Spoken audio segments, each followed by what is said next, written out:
Prabu Pananjung was born in the sacred highlands of western Java, a region blanketed by dense tropical forests and guarded by volcanoes that were revered as spiritual sentinels. Was accompanied by an unusual alignment of stars and a sudden calm in the usually restless mountains, a sign interpreted by the kingdom's Brahmins as the coming of a ruler destined for spiritual greatness and harmony with nature. His parents were local royals of the highland Sundanese nobility. Was a priestess deeply rooted in ascetic tradition, sang Raja de Raja. Pananjung exhibited traits uncommon for his age. He was contemplative and often wandered into the forests alone for hours. The elders of the court would later say that he was a prince raised by the mountain itself. His early education included not just script and language, he was mentored by a sage named Aki Ankara. The name Pananjung itself carries layers of symbolic meaning, and the prefix Pe suggests one who embodies or achieves that rise. His name means the one who ascends or he who reaches the peak, a fitting title for a prince of the mountains, destined to rule not just from earthly heights but from spiritual insight. Omens and dreams were associated with him. Deer would not flee from him. Birds would perch near his hands. A spring was said to appear where he once sat in meditation as a boy. All these were interpreted as the mountain spirit's favor upon him. His mother taught him ancient Sundanese mantras and the secrets of the forest. His father taught him the ethics of rule and diplomacy. This unique upbringing fused sacred knowledge with worldly wisdom. Elders believed that he was born not merely to rule, but to unify the scattered highland principalities under the stage was set for a new chapter in the mountainous kingdom's history. As Pananjung entered his teenage years, he was already regarded with awe and respect, not only by nobles but by commoners and sages alike. His reputation for fairness, gentleness, and powerful presence grew rapidly.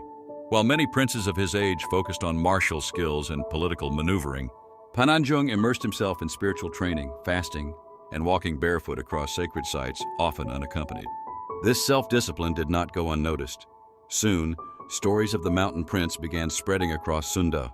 His father, Sang Rajadaraja, was aging, and many within the royal circle began to see Pananjung as the destined successor. However, some skeptical nobles doubted whether his ascetic ways would translate into strong leadership. In response, Pananjung undertook a rite of passage known as Tapak Wangsit, a solitary pilgrimage to Mount Kendeng, believed to be the abode of ancestral spirits. For 40 days and nights, he fasted and meditated, seeking clarity about his role and divine confirmation. According to legend, during this retreat, he encountered a manifestation of the mountain spirit in the form of a white tiger, which bowed before him and vanished. This was interpreted as a blessing of power and legitimacy. Upon his return, his aura had changed, more radiant, his voice deeper, and his wisdom more piercing. Even the skeptics were silenced. His father then publicly declared him heir to the throne, bestowing upon him the title Rakayan Pananjung Songhyang Rajapati, the High Ascender, sacred ruler of the world. His formal coronation took place during a rare lunar eclipse, further elevating the mythos surrounding him. The ceremony included sacred water drawn from 7 mountain springs and chants from 7 villages' shamans. At that moment, the kingdom of Pananjung, formerly a highland principality, was recognized as a major sovereign power within the wider Sunda realm. With this coronation, Pananjung was not just a king in the conventional sense. He was revered as a Ratu Hyang, a divine king, blessed with mystical insight and charged with maintaining not only order among humans, but also balance in the natural and spiritual realms. Prabu Pananjung's ascent to the throne did not occur through typical succession. Instead, he was chosen through a spiritual consensus and signs interpreted by the Riziguru, high priests, of the Parahyangan region. After the sudden collapse of a lesser vassal kingdom due to drought and civil unrest, the central court at Galuh summoned regional leaders to choose a governor. Pananjung was among the few candidates who did not actively seek the position, but his presence moved everyone. According to legend, during the selection ritual, a rare bird, the Manuk Kangkurileung, flew down from the mountain and landed on Pananjung's shoulder. The bird is considered a divine messenger, and the priest took it as a clear sign. Thus, the decision was made. Pananjung would rule from the western highlands, near the area now known as Pangandaran. He accepted the kingship not with pomp, but with a vow of humility. He planted a sacred tree, Kiara Luhur, in the center of the capital, declaring it as a living witness of his promise. As this tree grows upward toward the sky, May my rule grow inward toward justice. His coronation was simple yet deeply spiritual, involving mountain rituals, water blessings, and offerings to the Yang spirits. During the first year of his reign, he focused on irrigation and forest protection.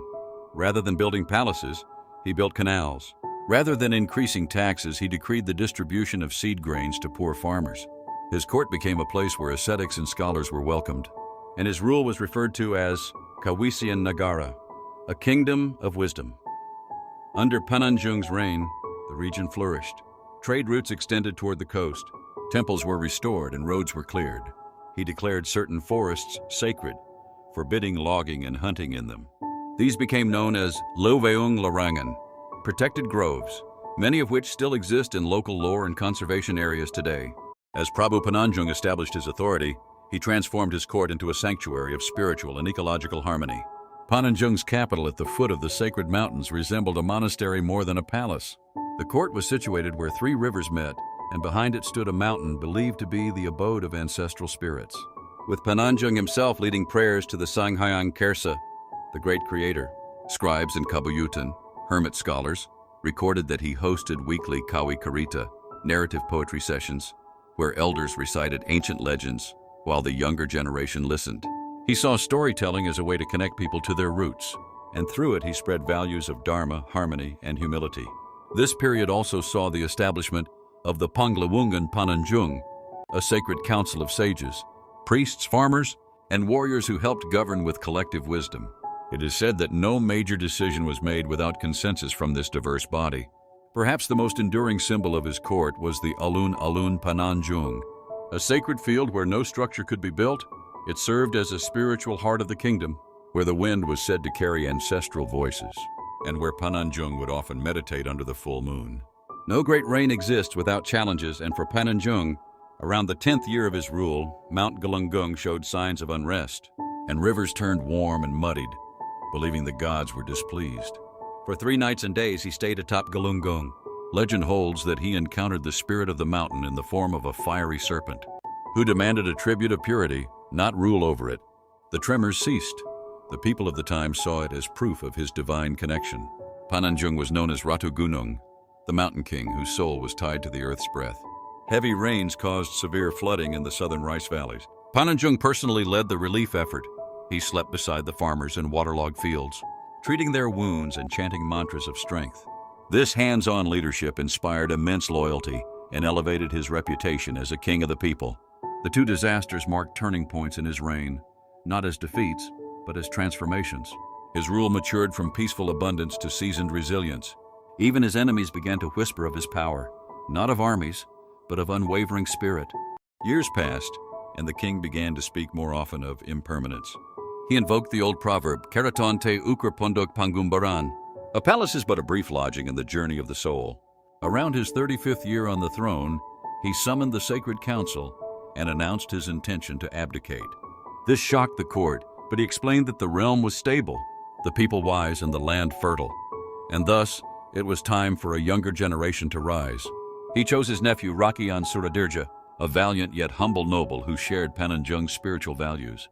The abdication ritual was unique. He handed over not a crown, but a kendi earth and water jar symbolizing the flow of responsibility. He also gave Suradirja the Tungal Suchi, a sacred spear made of blackened wood from a lightning-struck tree, signifying continuity through elemental power. After stepping down, Pananjung withdrew to a secluded hermitage near the southern cliffs now known as Batu Karas. There, he spent his final years meditating, mentoring youth, and writing reflections on leadership, nature, and the cosmos, known later as the Sarat Pananjungan. His departure from the throne became as influential as his reign. Future kings would cite his example in times of peace, proving that power, when truly rooted in wisdom, does not cling but flows. After abdicating the throne, Prabu Pananjung took the name Resi Panankaran, meaning the one who clears the inner forest. In Sundanese cosmology, clearing a forest was more than physical labor. It was symbolic of spiritual enlightenment, the act of removing ignorance to let the light of truth shine in.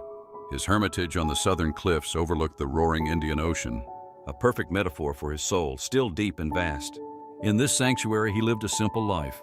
Dressed in coarse bark cloth, he tilled a garden, gathered medicinal herbs, and mentored pilgrims who sought his counsel.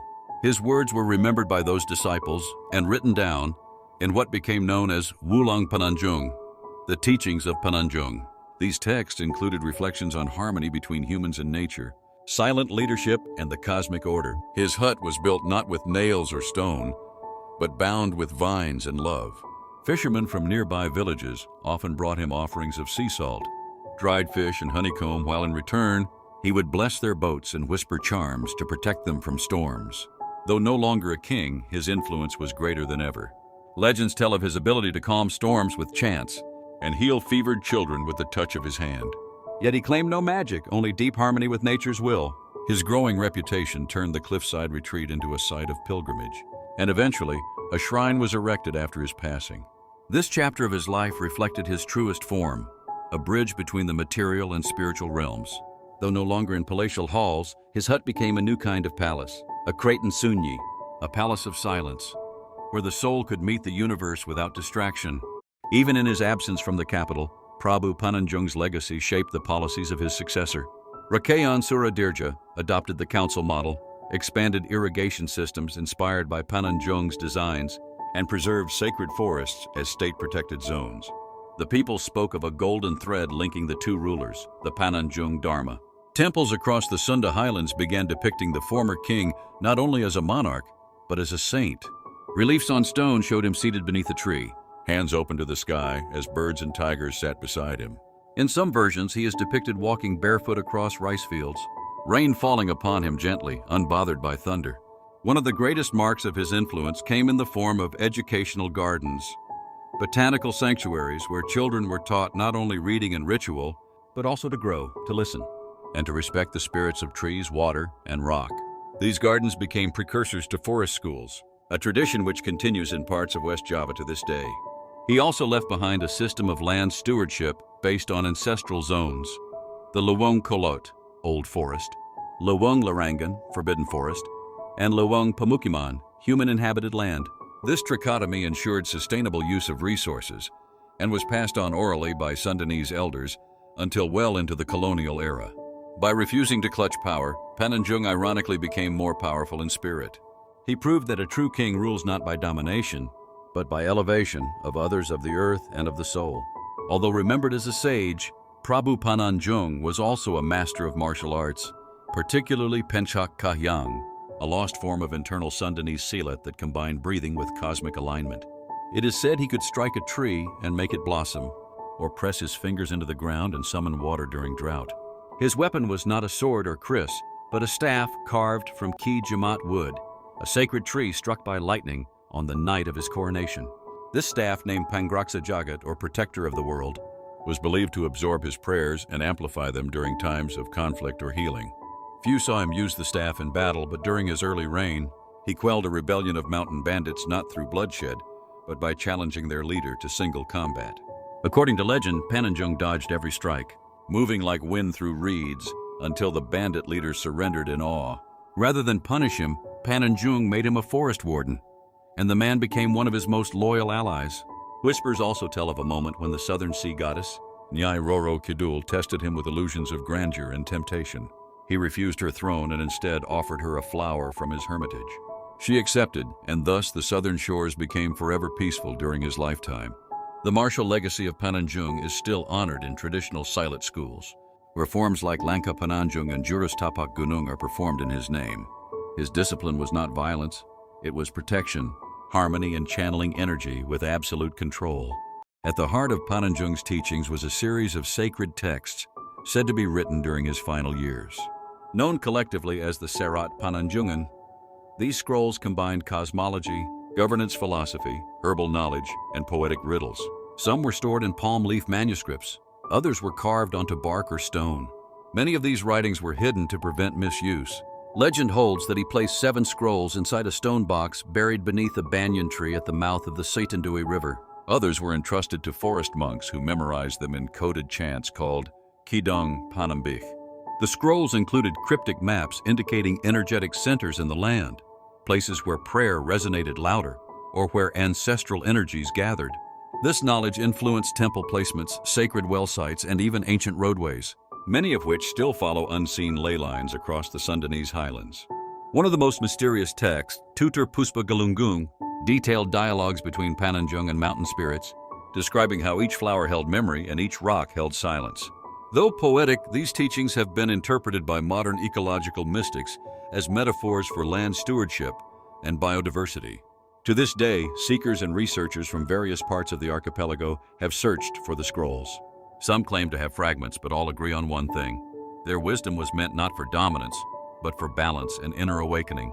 In the final year of his life, Pananjung entered a period of silence.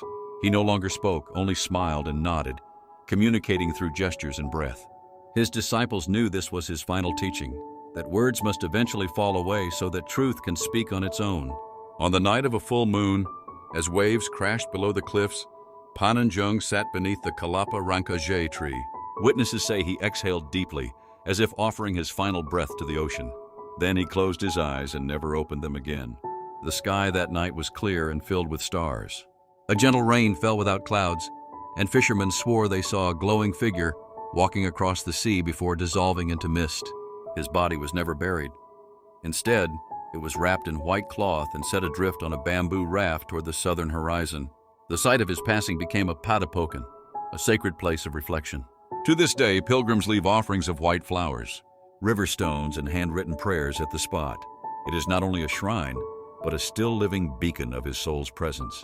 Rather than mourning him, his followers celebrated a Purnima Pananjung each full moon, a night of songs, silence, and storytelling. For they believed he did not die, but returned to the forest of spirits from which he had come. Today, echoes of Prabu Pananjung's legacy remain etched into Sundanese culture. The forest around Pangandaran bears his name, and nearby caves such as Goa Pananjung are believed to have been places of his retreat. Local communities still preserve rituals linked to his memory, including Hajat Laut, a sea ceremony of gratitude and balance. In traditional dances like Tari Merak Pananjung, performers embody his grace and inner strength, their movements mimicking wind through trees. In schools across West Java, proverbs he once used are still taught as moral guidance. He who rules the land must first bow to the forest. Environmental groups in the region often cite Pananjung as a proto-ecologist, a visionary who understood the interconnectedness of nature, spirit, and society centuries before the term sustainability existed. Forest conservation zones near Mount Galunggung and the Pangandaran coast have even invoked his name in legal and cultural charters. Scholars continue to debate whether all aspects of his legend are historically verifiable. But to the Sundanese people, his story is not about facts, it is about truths. Pananjung was not just a king, he was a path, a voice, a wind that moves between leaves. And as long as the forests whisper and rivers flow, the spirit of Prabu Pananjung walks quietly among them, reminding all who listen that greatness lies not in power, but in harmony.